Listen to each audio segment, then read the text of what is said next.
शंकर, उठो। तुम ठीक तो हो ना?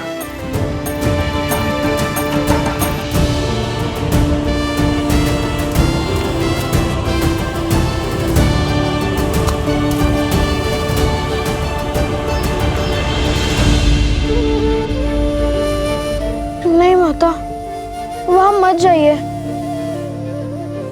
वहां संकट है।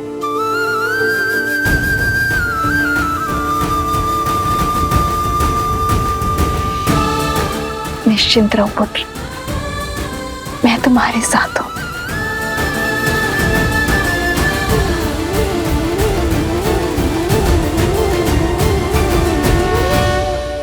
इस पुत्र की लाज बचाने के लिए कोटि कोटि धन्यवाद संत शिरोमणि काकभूषणी।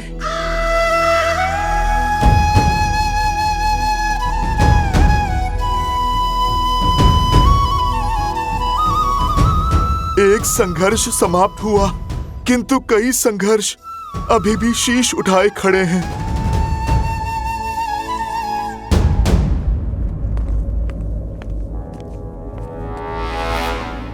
लंकेश से लेकर प्रभु श्री राम तक इस युद्ध भूमि में मैंने कई महारथियों को अपना कौशल दिखाते देखा है, और तुम दोनों को देखते ही मैं समझ गया, ये साहस, ये बुद्धि, ये सामर्थ्य कोई साधारण बात नहीं।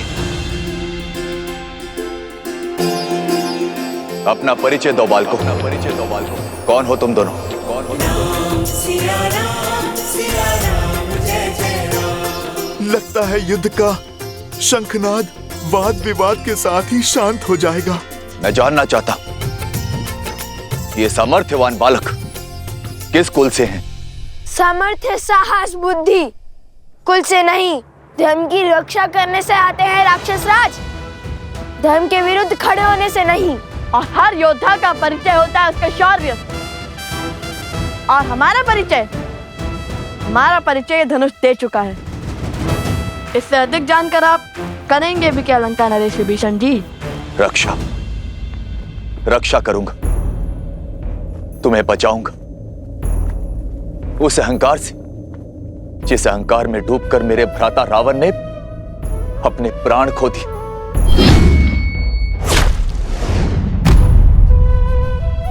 मैं हमेशा उन्हें समझाता रहा, उन्हें धर्म के मार्ग पर लाने का प्रयास करता रहा, किंतु मेरे भाई ने मेरी एक न सुनी और उस अहंकार में अपने प्राणों से हाथ धो बैठे।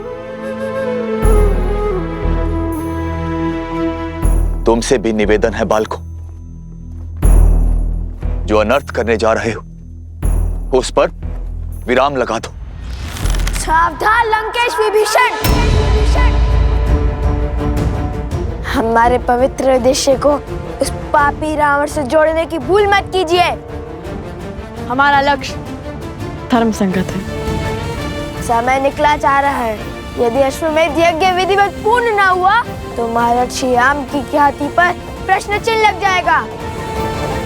ले जाइए वानर राज सुग्रीव को और शीघ्र श्री राम को युद्ध के लिए भेजिए।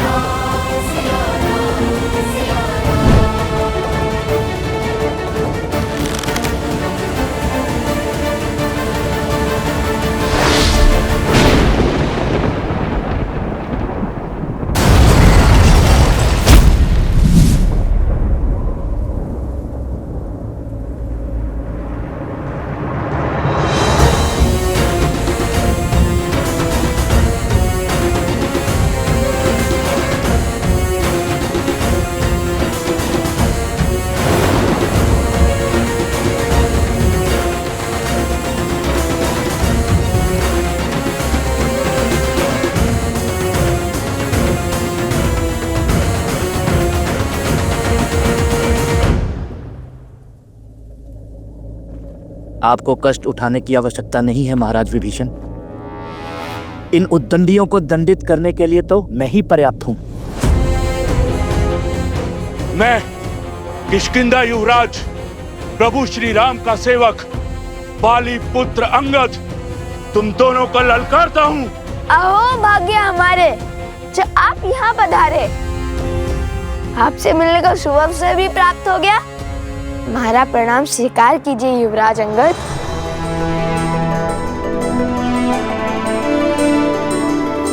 आपने जो रावण के दरबार में किया उसका विवरण हम कभी सर्वथा उचित ढंग से नहीं कर पाएंगे।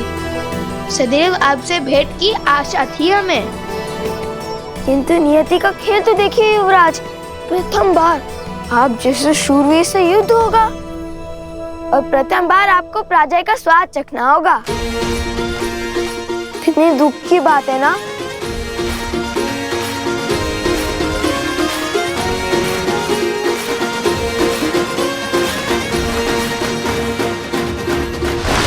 भ्रम में मूर्ख रहते हैं। मैं युद्ध करूंगा, वो भी तुमसे।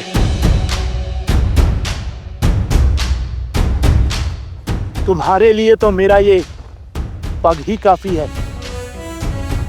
ये वो पग है जिसे महाबली रावण भी हिला नहीं सके थे, चाहकर भी राम काज रोक नहीं सके थे। यदि तुम दोनों मिलकर मेरे ये पग हिला सको तो कदाचित तुम्हें मुझसे युद्ध करने का अवसर प्राप्त हो जाए, और यदि असफल रहे तो अश्व को इसी क्षण छोड़ दोगे। आप भूल रहे हैं युवराज, अभी काज श्री राम का था और आज भी श्री राम का है। किंतु उस दिन धर्म का पग था जिससे रावण का अभिमान न हिला सका। आज अभिमान से भरा पग जमा है।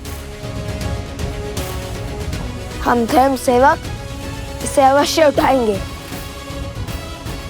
क्योंकि इस बार धर्म हमारे साथ है। इसका निर्णय अभी हो जाएगा। आओ और दिखाओ अपना बल।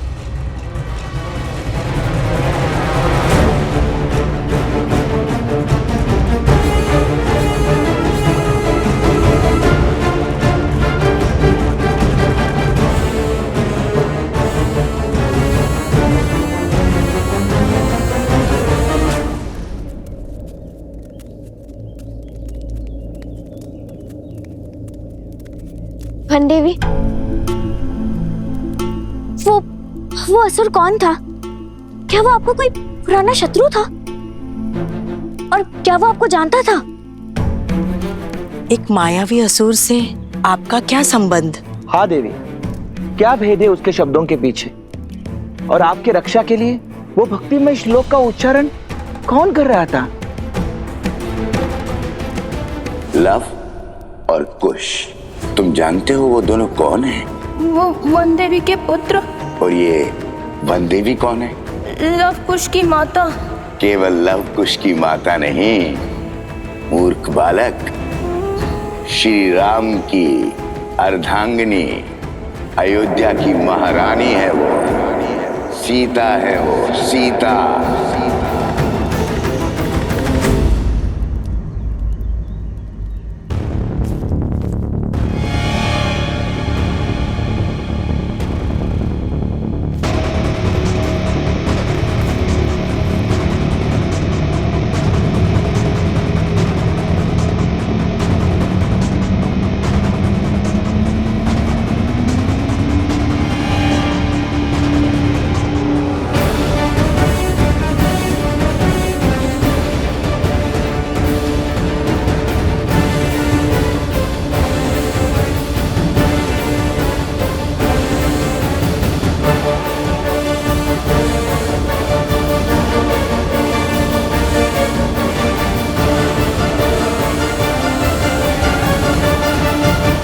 हे माता, अभिमान के इस पग को हिलाने की शक्ति देना।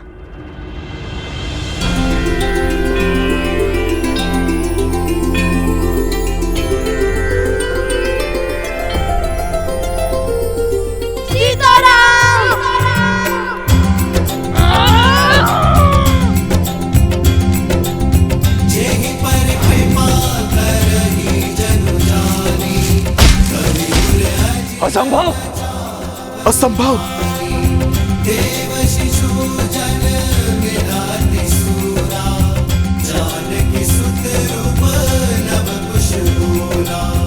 कहा था ना मेरे अनुज ने, इस बार धर्म हमारे साथ है, वन देवी के पुत्रों के साथ।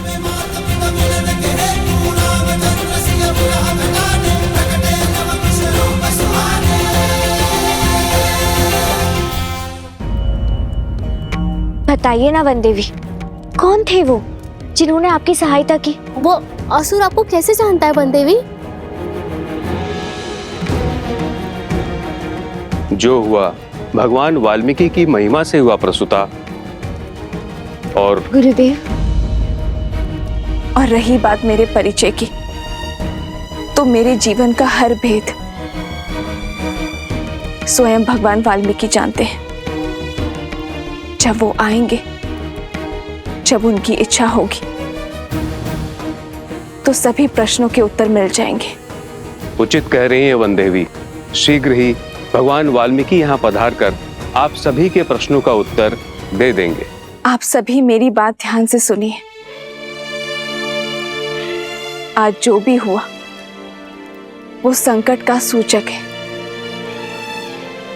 और संकट मुझ पर है और मेरे कारण पूरे आश्रम पर।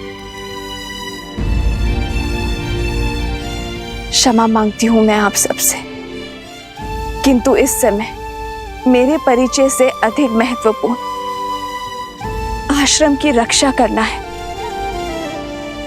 मैं जानती हूं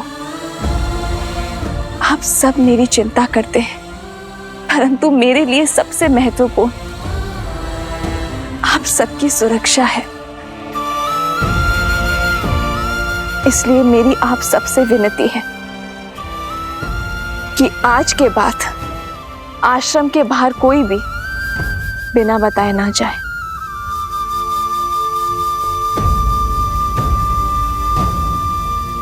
किंतु लवकुश अभी भी आश्रम के बाहर है वन देवी।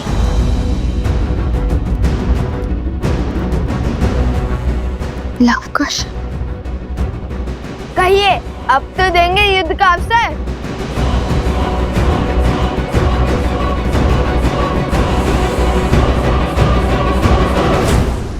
कहिए, अब तो देंगे युद्ध का अवसर।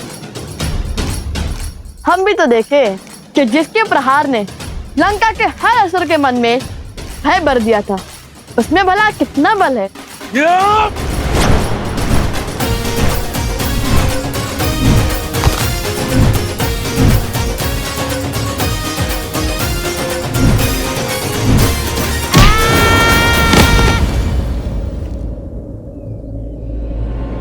खुश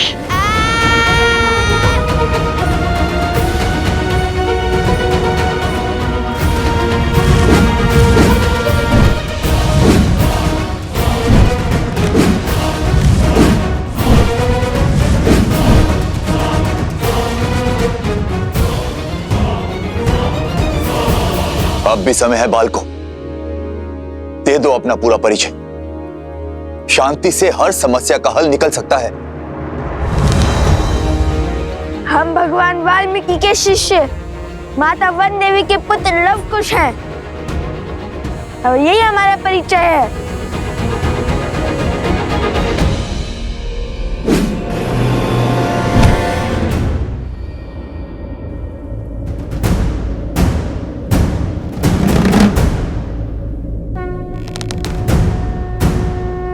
जलजास्त्र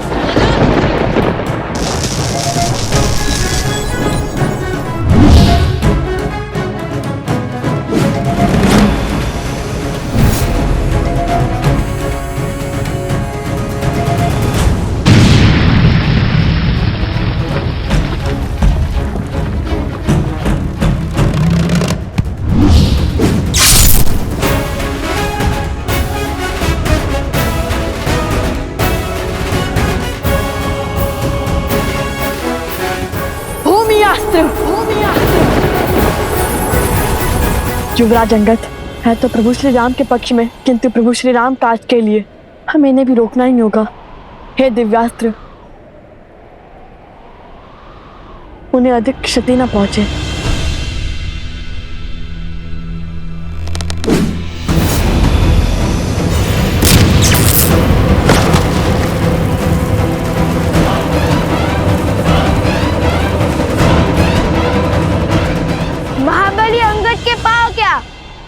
स्वयं संतुलन खो बैठे। आपकी बारी आ गई है महाराज विभीषण।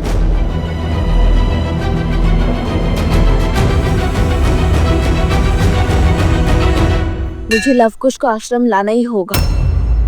आप सब यहीं रुकिए, वो यहीं आसपास ही होंगे। नहीं नहीं वनदेवी, मैं आपके साथ चलता हूँ। नहीं अवत्सरा, मैं किसी का जीवन संकट में नहीं डाल सकती। मैं अकेले ही जाऊंगी।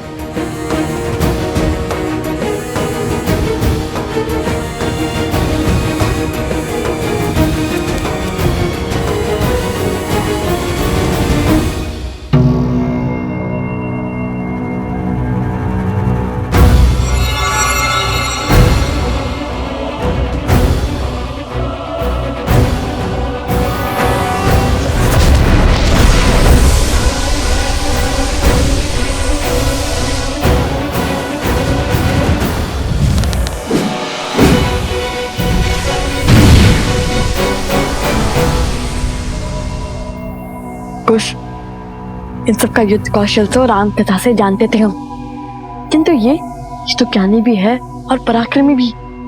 इनके युद्ध कौशल से तो अनभिज्ञ है हम।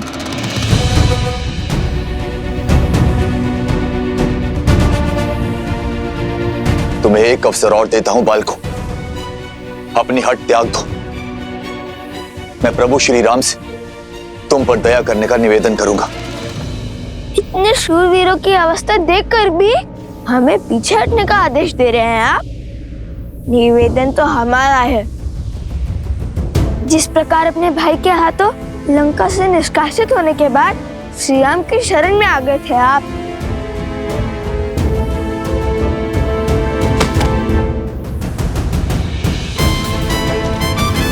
इसी प्रकार हम भी आपको युद्ध का विकल्प त्याग कर महाराज राम तक युद्ध का प्रस्ताव पहुंचाने का अवसर देते हैं। आप तो सबसे ज्ञानी हैं और नारायण के भक्त भी हैं। विवेक से काम लीजिए। जाइए और श्री राम को हमारा संदेश दीजिए।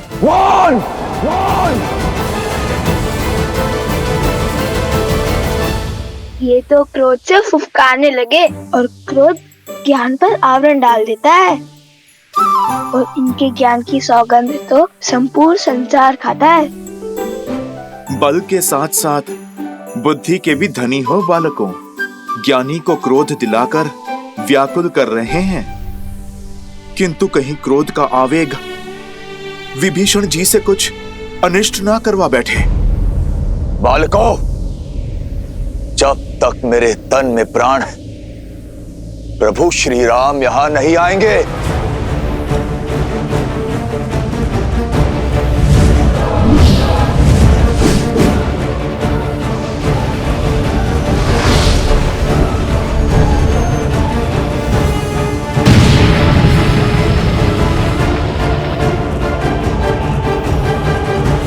युद्ध टालने का हर संभव प्रयास किया मैंने, किंतु तुम दोनों ने मुझे विवश किया युद्ध करने के लिए।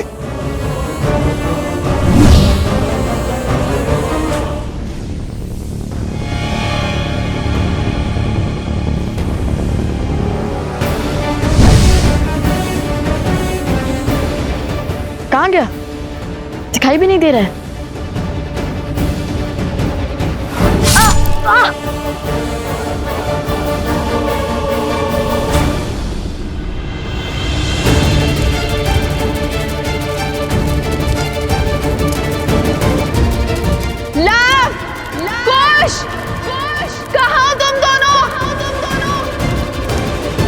कुश की सुरक्षा चक्र में हमें न और क्रोध मिलाना होगा। कुश, हमें इस सुरक्षा कवच से बाहर निकालना होगा इन्हें।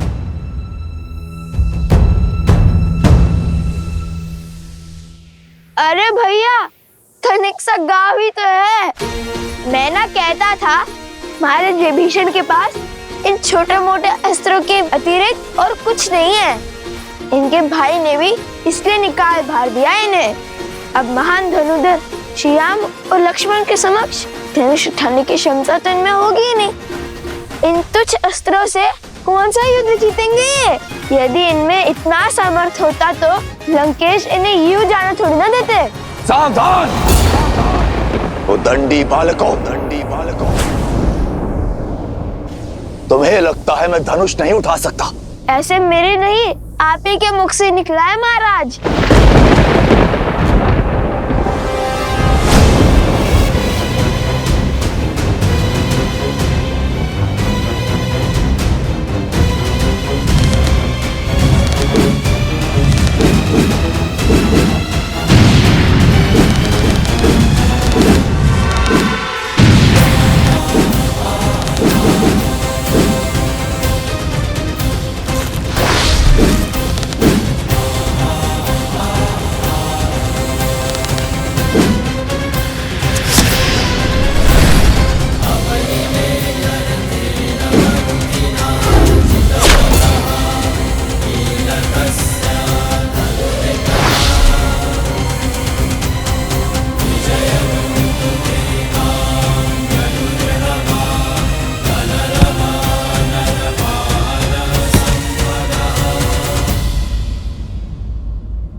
क्षमा करें महाराज, आपको क्रोध दिलाकर सुरक्षा घेर से बाहर लाने के लिए कठोर वचन बोलने पड़े। अन्यथा हमारे मन में तो आपके लिए केवल सम्मान ही है। आपके मार्गदर्शन के बिना तो रावण का वध करना भी असंभव था।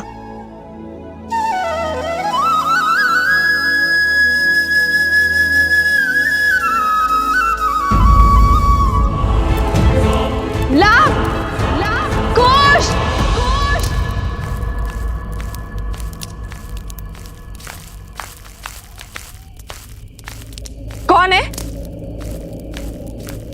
कौन है वहां?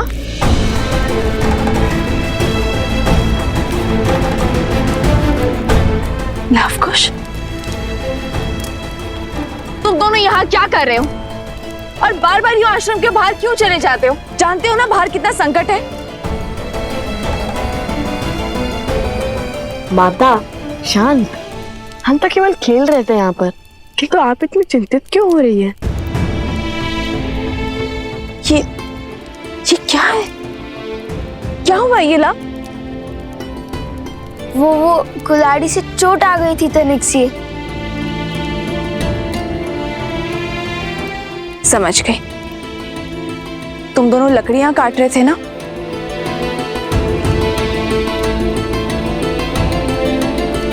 माता, आप ये जली हुई लकड़ी लेकर क्यों घूम रही हो? यहाँ पे कोई संकट है क्या? वो असुरी शक्तियां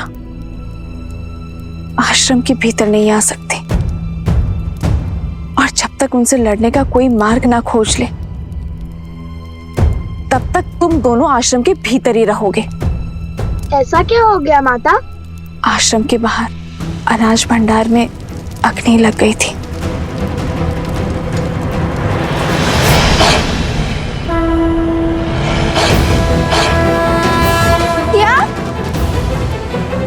शीघ्र ही भीतर चलिए माता, रात्रि अधिक हो गई है। चलो।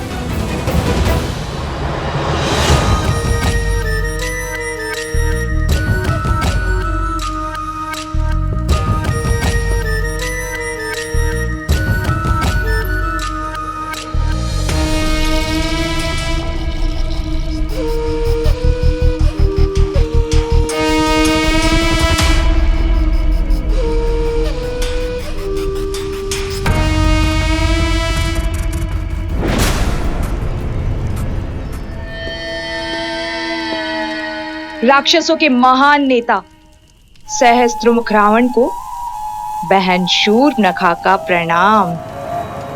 आ गई तुम?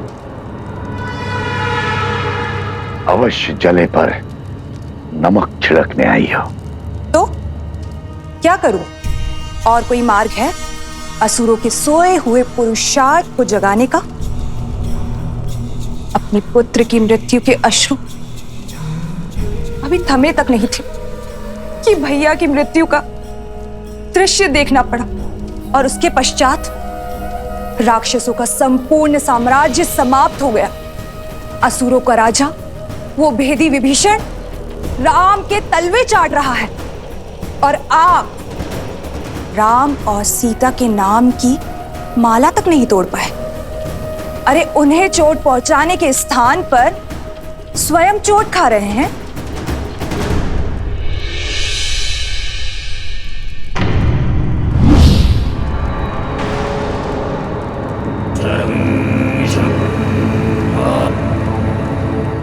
यदि मुझ पर कटाक्ष करके मन भर गया हो तो जाओ यहां से।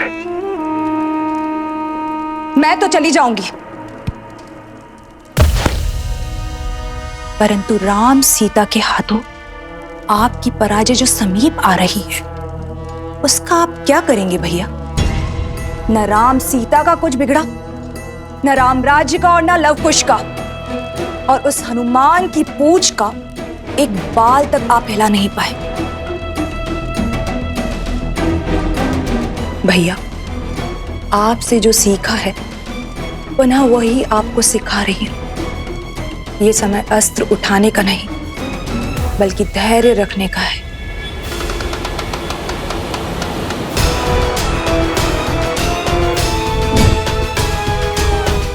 राम के भीतर लवकुश के विरुद्ध अग्नि भड़क चुकी है भैया, परंतु क्या उसके मन में उन बालकों के लिए इतना क्रोध है कि उस अग्नि से उन दोनों बालकों को जलाकर भस्म कर दे? श्री राम श्री राम श्री राम श्री राम श्री राम श्री राम श्री राम श्री राम।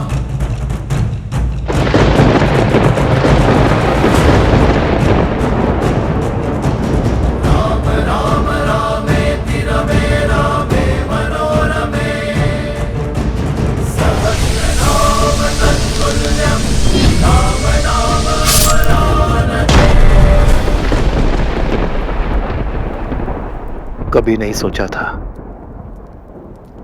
कि इस धनुष को दोबारा उठाना पड़ेगा, किंतु अब अयोध्या के गौरव के लिए इस धनुष को उठाना अति आवश्यक है।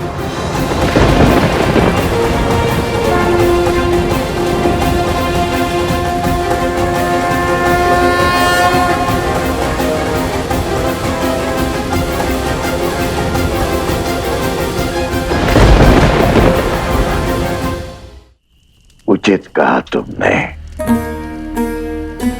अब तक मेरा ध्यान कहीं और था, इस विषय पर विचार ही नहीं किया मैंने।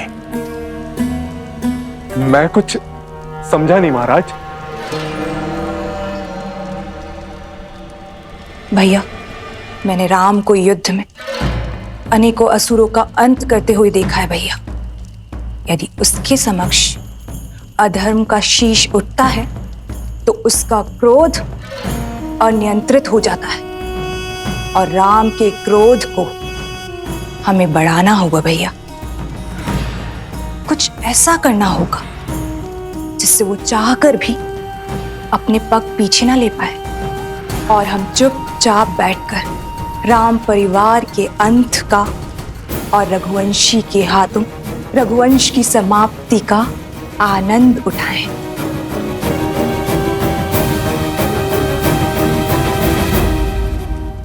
किंतु विवेक और धैर्य के धनी राम का क्रोध हम बढ़ाएंगे कैसे?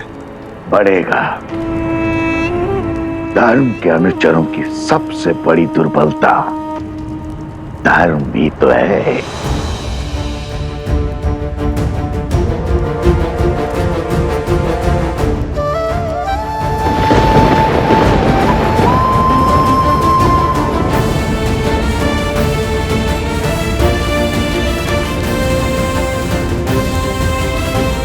आओ राम, आओ, स्वागत है तुम्हारा।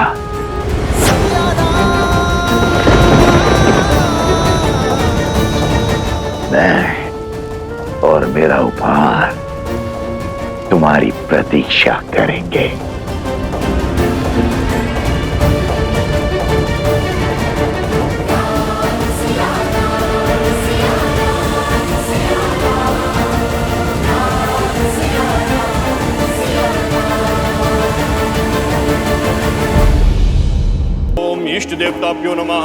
स्वाहा।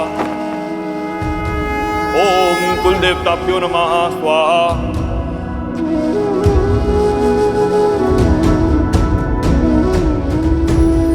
ओम माधवाय नमः।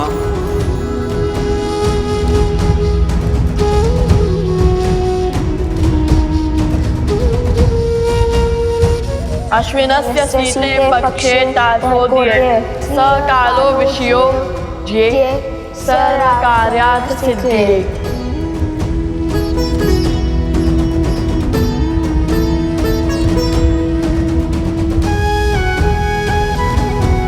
यज्ञ को अंतिम चरण की ओर बढ़ाइए आचार्य। मैं अश्व की ओर बढ़ता हूं। शीघ्र ही हम दोनों की प्रतीक्षा का अंत होगा। सियावर रामचंद्र की, सियावर रामचंद्र की, सियावर राम, जय भव, सियावर रामचंद्र की।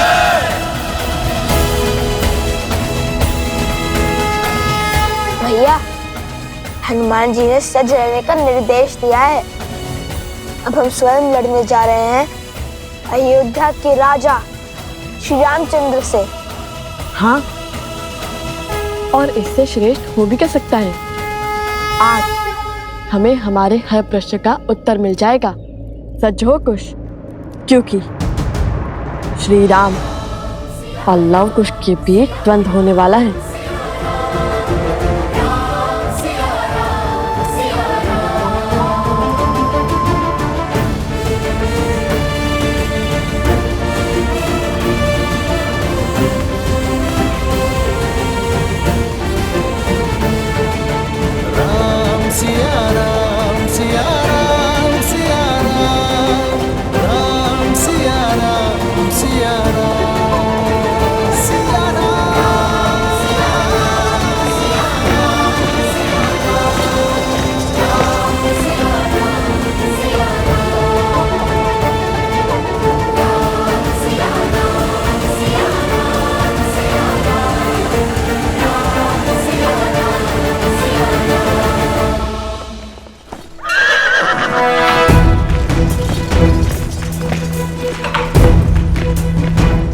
आर्य सुमंत,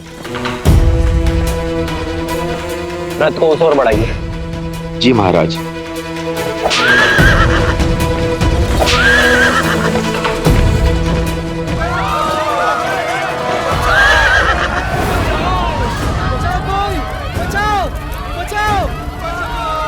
अरे अरे कोई पानी डालो, अरे शीघ्र नहीं, अरे कोई पानी डालो। पुत्र तुम कहाँ हो?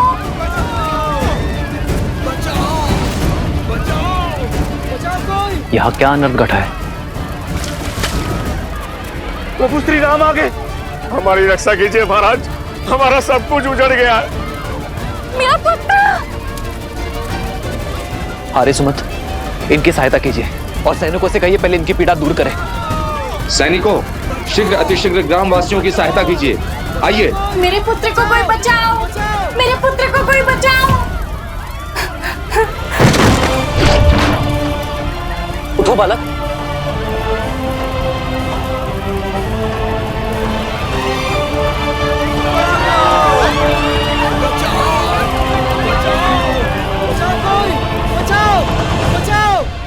ये सब कैसे हुआ भद्र? हम लोग अपने गांव में सुख से दिन प्रतिदिन के कार्य कर रहे थे, तभी चमकते सूर्य में ग्रहण के समान वो दो ऋषि कुमार आए। शीघ्र स्थान रिक्त करो। अब ये गांव हमारा हुआ और यदि किसी ने भी आनाकानी की तो उसका उत्तर हमारा धनुष देगा। कौन है आप और ऐसा कैसे कर सकते? हम कुछ भी कर सकते।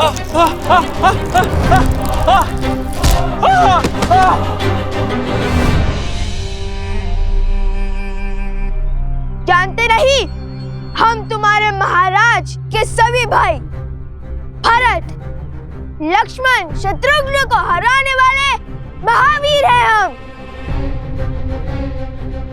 तुम्हारे हनुमान जी को बंदी बनाने वाले महावीर हैं हम। हमसे मत उलझना, शीघ्र अति शीघ्र यहाँ से निकलो। दोबारा नहीं कहूंगा। नहीं नहीं, आप ऐसा अनर्थ नहीं कर सकते। अपना घर छोड़ के हम कहाँ जाएंगे?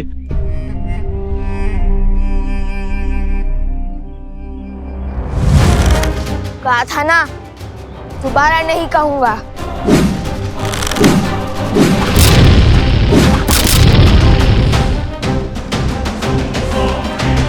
नन्हे से बालक से पर अभिमान पर्वत सा, कहने को ऋषि कुमार और क्रूरता रावण सी, वो ये भी नहीं देख पाए कि यहाँ वृद्ध भी है, स्त्रियां भी है और बालक भी है।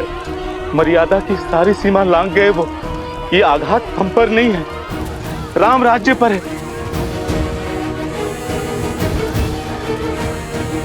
आर्य सुमंत। जी महाराज। इसी क्षण अयोध्या से सहायता का प्रबंध कीजिए, घायलों के लिए वैद्यों का प्रबंध कीजिए और 7 आए सैनिक यही रहकर इनकी देखरेख करेंगे। जो आज्ञा महाराज।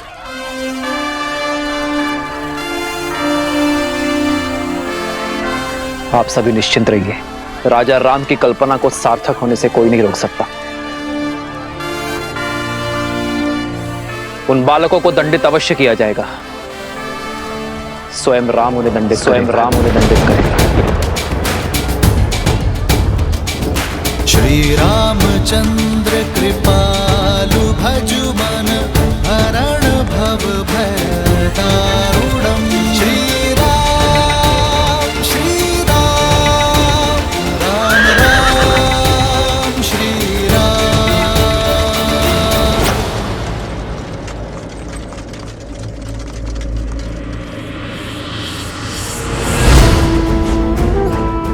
राम के क्रोध को बढ़ाने के लिए शूर्पणखा की ये युक्ति सफल रही। अब हमें कुछ नहीं करना, केवल आनंद से दर्शक बने रहना है, क्योंकि अपने परिवार और राम राज्य का अंत स्वयं राम के बाण ही करेंगे।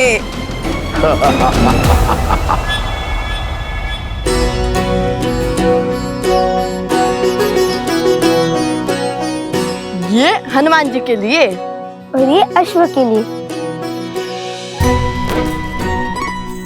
इससे शुभ और क्या हो सकता है। आज हमें हमारी सारी दुविधाओं का हल मिल जाएगा। तो है।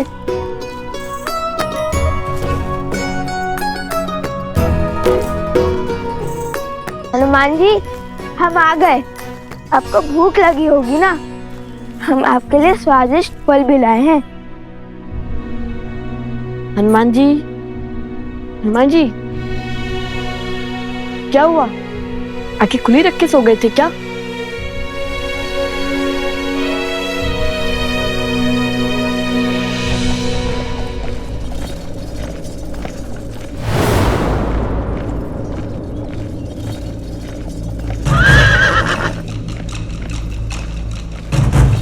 प्रभु। श्री राम श्री राम श्री राम श्री राम श्री राम श्री राम श्री राम श्री राम।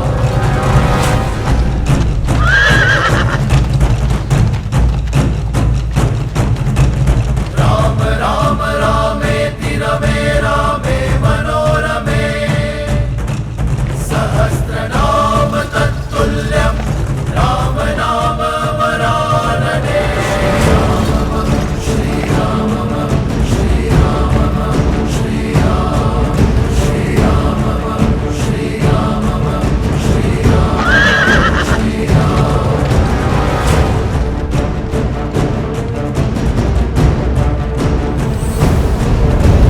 राम राम रामेति रमे रामे मनोरमे सहस्रनाम तत्तुल्यं राम नाम वरानने। इंद्रदेव, ये कैसा अनर्थ घटित होने जा रहा है।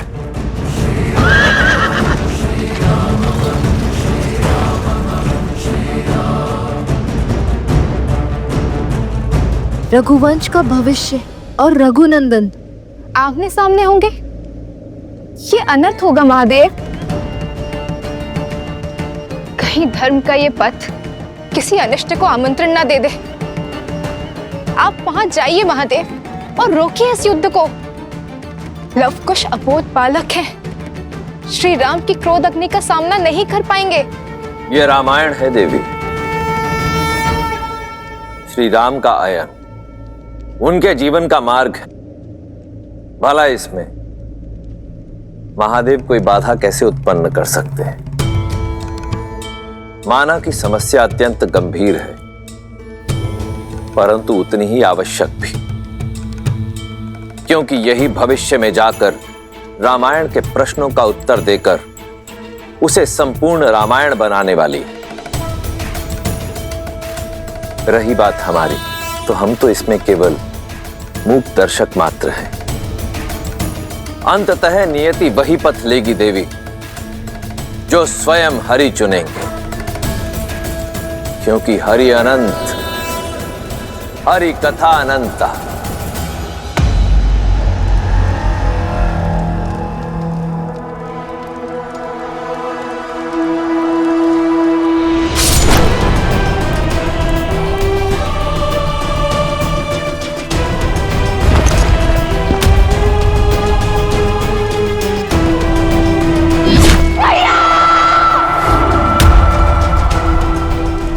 आज हर प्रतिशोध पूर्ण होगा। जिस धनुष से मेरे भ्राता दशानंद रावण का अंत हुआ, आज वही धनुष रघुवंश के भविष्य का अंत करेगा, वो भी स्वयं राम के हाथों।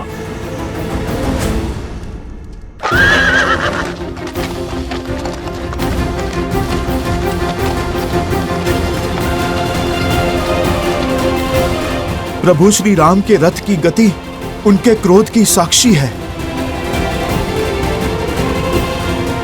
पीछे हट जाइए बालकों, यही धर्म का मार्ग है, न्याय की रीत है।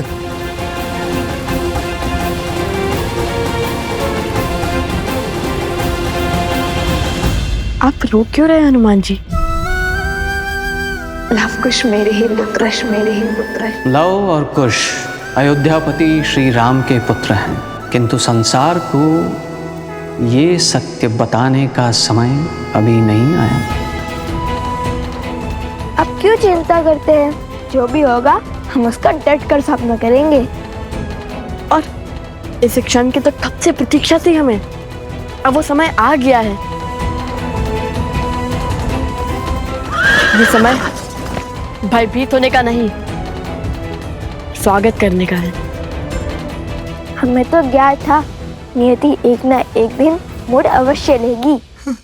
आपको आपके किए का भान नहीं है। जो घट रहा है उसकी आपको समझ नहीं है। ये युद्ध नहीं होना चाहिए। मुझे अनुभूति हो रही है प्रभु कितने क्रोधित हैं। धर्म और न्याय के विनाश का सूचक है ये युद्ध।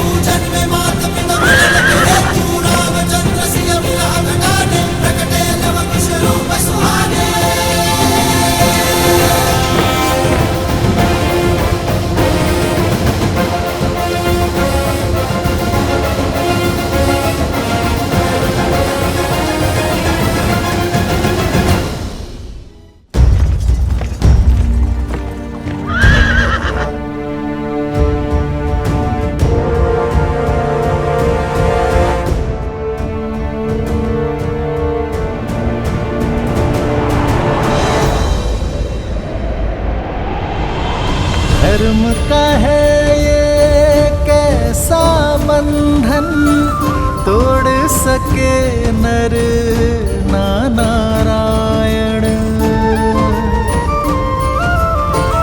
सच और सोच का द्वंद अनोखा, राम विरुद्ध है राम के नंदन। मोड़ अनोखा आया है कैसा, युद्ध न जाए ऐसा देखा। पिता चाहे रघुकुल का मान, सूत चाहे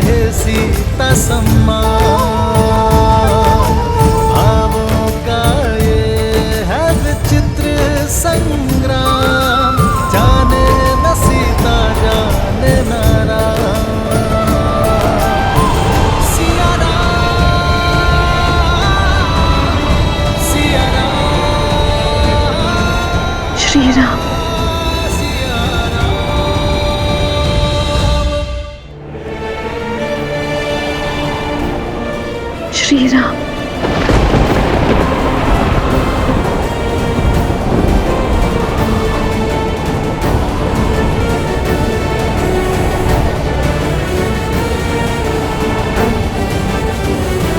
ये कैसी अनुभूति है?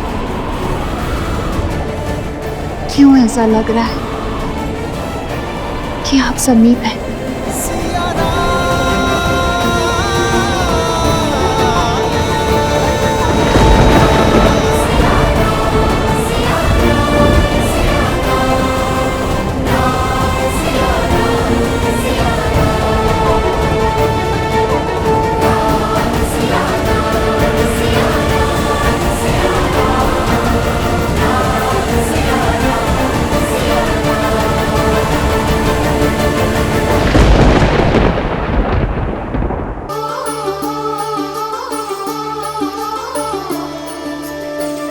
धर्म का है ये कैसा बंधन, तोड़ सके नर ना नारायण। वृक्ष की शाखा बनी है कुल्हाड़ी, शत्रु रची बड़ी योजना। ये कैसी अनुभूति है? सिंह हुआ सिंह रक्त का प्यासा, शत्रु ने फेंका कैसा पासा।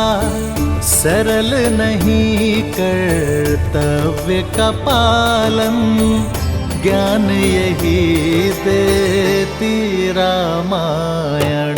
मौन हनुमान जानकी अनजान, देव चकित क्या होगा परिणाम।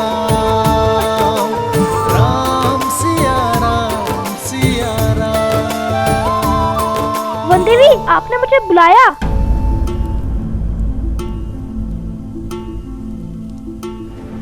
हाँ, बुलाया था। लवकुश कहाँ है? वो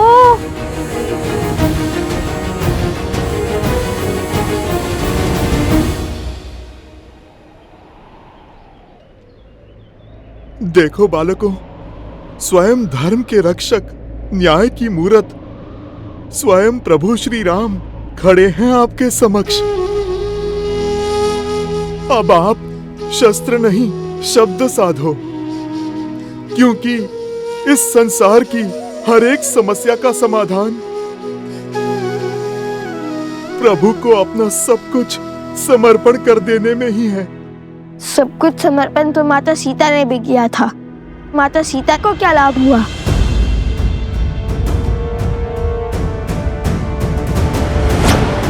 नहीं,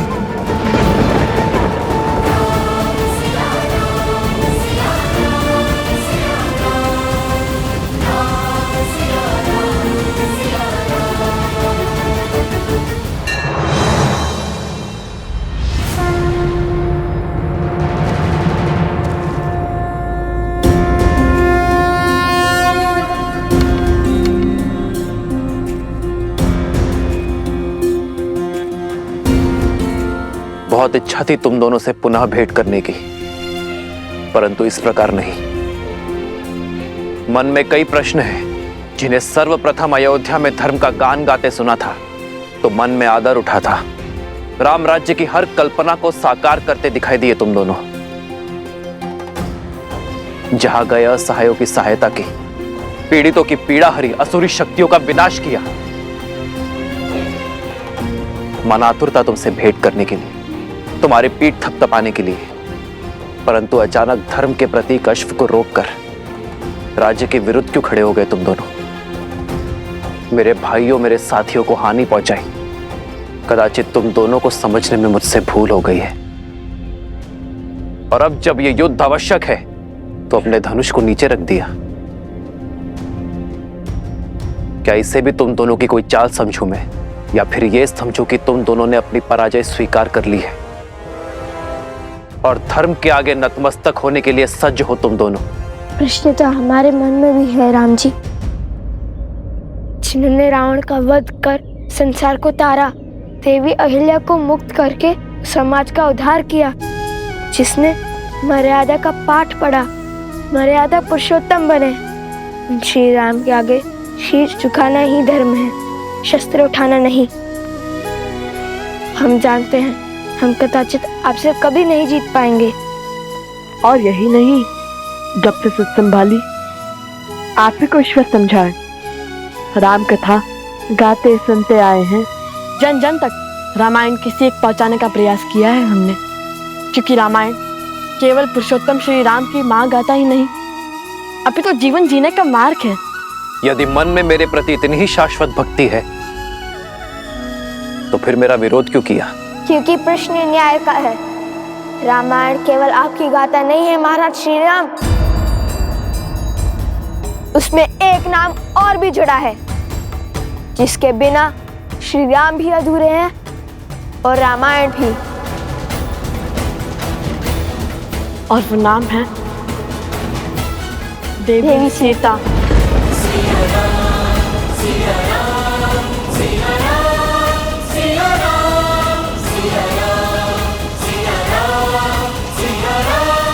सीता, हमारा उद्देश्य आपसे युद्ध करना नहीं बल्कि अपने प्रश्नों के उत्तर पाने का है।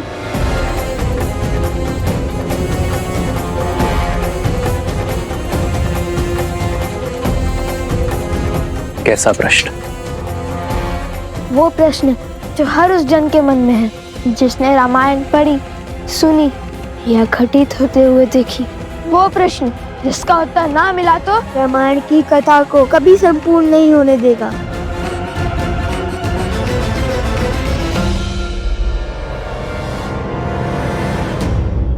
प्रश्न क्या है? प्रश्न क्या है? आपने माता सीता का परित्याग क्यों किया?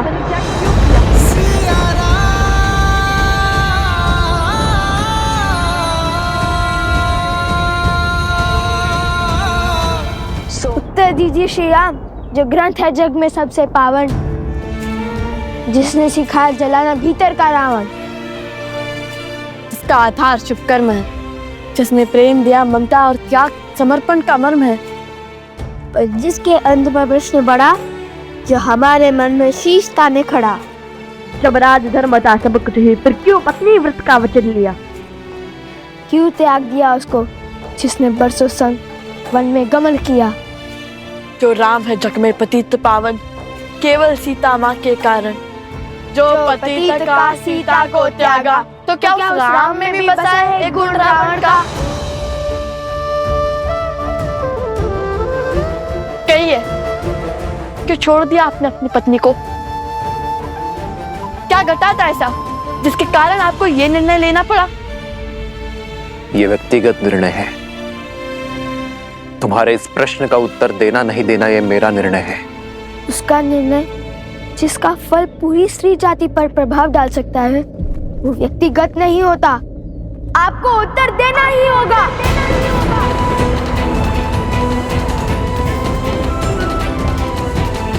प्रश्न केवल हमारे मन में नहीं, अभी तो सदियों तक लोगों के मन में उठेंगे। सब इसका उत्तर जानना चाहेंगे। हमारे मन में जो आपकी छवि है, उसे जोड़ने का यही एक अवसर है। प्रभु श्री रामचंद्र के भाल पर ये तिलक नहीं, कलंक समान है। कलंक तो अवश्य रहेगा ये सदियों तक। इसका अर्थ ये नहीं कि आप इसका उत्तर ना दें। राजा पिता होता है प्रजा का, और इनके पुत्र मन में एक प्रश्न लेकर आए हैं, तो क्या पिता अपने पुत्रों के प्रश्नों का समाधान नहीं करेगा? ये निर्णय एक राजा और एक महारानी का था।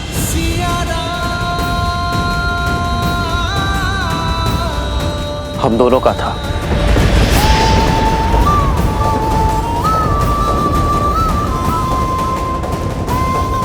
मुझे पूरा विश्वास है कि ये निर्णय केवल श्री राम का नहीं, अभी तो सीता राम का है।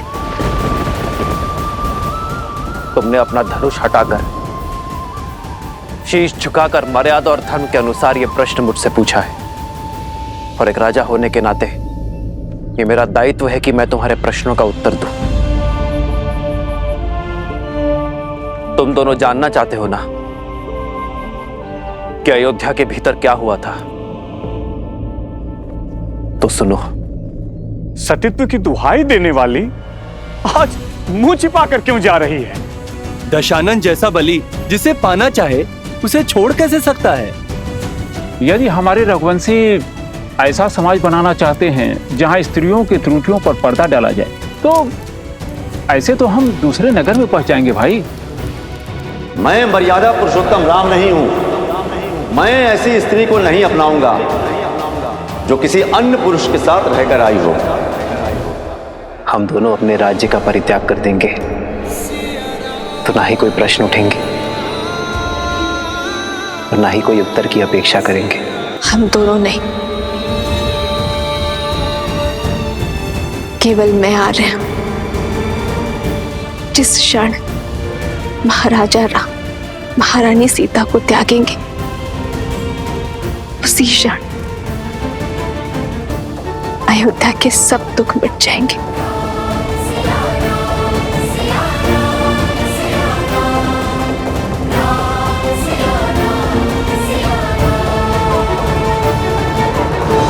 मिल गया तुम्हारे प्रश्नों का उत्तर। मिल गई संतुष्टि तुम दोनों को।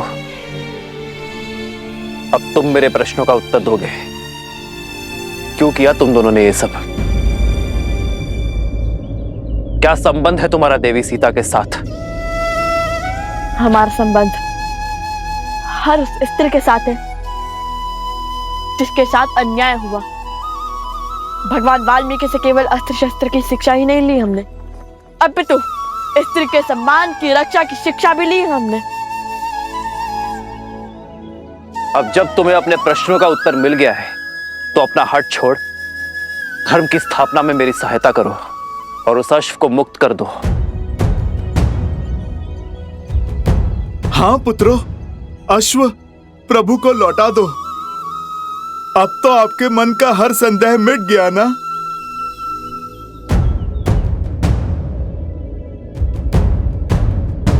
अर्थात जिस अयोध्या की प्रजा के लिए यज्ञ हो रहा है, उसी अयोध्या ने माता सीता पर लांछन लगाकर उन्हें आपसे और आपके परिवार से भिन्न कर दिया। आपसे सुख, संपदा और वैभव सब छीन लिया। जिस स्त्री ने बिना एक प्रश्न किए 14 वर्ष आपके साथ वनवास स्वीकारा, जिसने रावण के पास से निकलते ही अग्नि परीक्षा का दंश भोगा, उस पवित्र देवी सीता पर इतना घोर लांछन लगाने वाली प्रजा को आपने दंड तक नहीं दिया। आपने उन्हें शांत करने के लिए माता सीता से भिन्न होना चुना। प्रजा के मुख में पत्नी का हर समर्पण भूल गया।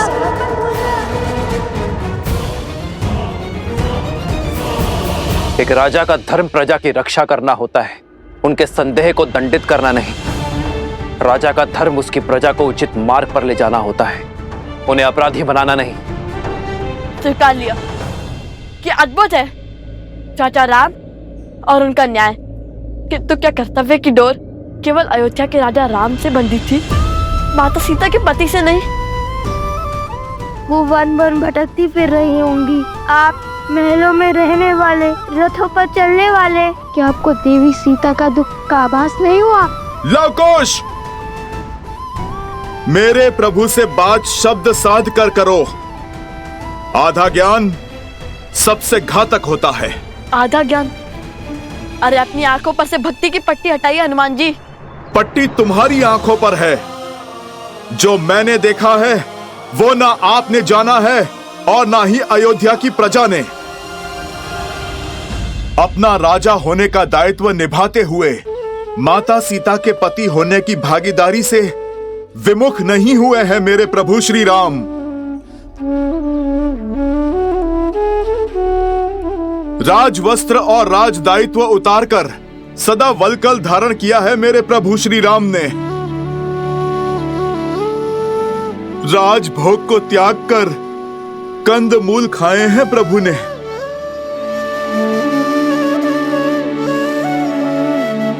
कोमल शैया छोड़कर कृषा पर सोए हैं मेरे प्रभु श्री राम। मेरे प्रभु के लिए तो ये राजवस्त्र कांटों के समान है। उनका सुख तो उसमें है जो वलकल उन्होंने 14 वर्षों तक माता सीता के साथ पहने हैं।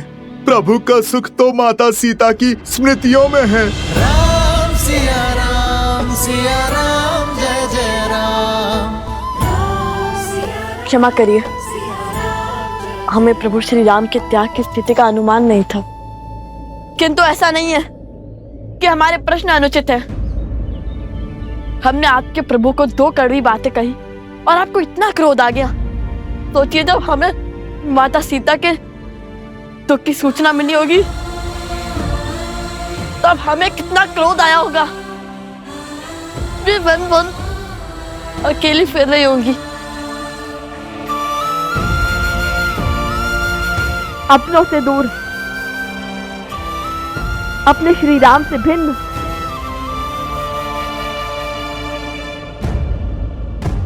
कृष्ण अभी वही है, प्रजा के साथ न्याय करते करते अपनी पत्नी के साथ अन्याय क्यों?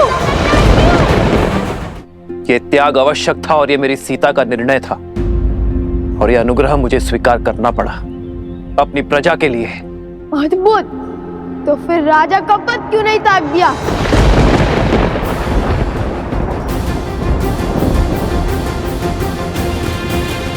इच्छा यही थी, पर मेरी सीता ने मुझे स्मरण करवाया कि मैं उस कुल का वंशज हूं जहां प्राण देकर भी वचन निभाया जाता है, और मैं अयोध्या के सिंहासन को अपनी निष्ठा का वचन दे चुका था। लवकुश, संसार में प्रकाश तब होता है जब सूर्य की किरण उससे दूर जाती है। वर्षा की बूंदें जब मेघ को त्यागती हैं, तभी धरा की प्यास बुझती है। मैं उस वंश से हूं जहां महाराजा हरिश्चंद्र ने अपनी प्रजा और अपने वचन के लिए अपनी पत्नी और पुत्र तक को चांडाल को बेच दिया था। रघुकुल की रीत निभाई, किंतु आधी महाराज। मौन।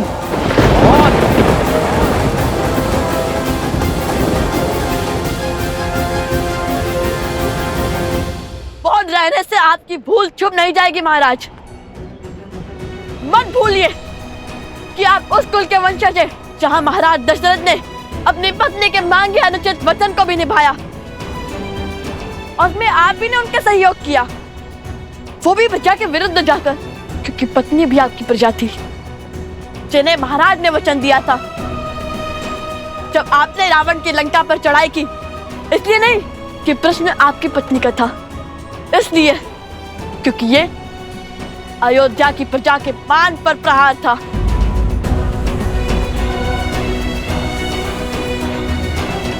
ठीक कहा आपने, सूर्य को किरण से अलग होना पड़ता है प्रकाश के लिए, तो चलता है किंतु उसके अंदर छाव नहीं होती। आप रघुकुल के सूर्य हैं, आप वो दीपक कैसे बन गए जिसके तले अंधकार है?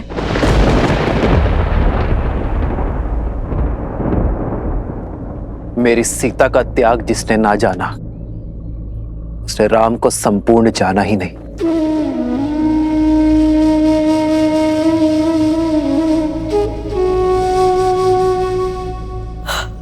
आज नहीं तो कल आपके निर्णय पर प्रश्न उठेंगे जिनके उत्तर के बिना रामायण संपूर्ण नहीं होगी।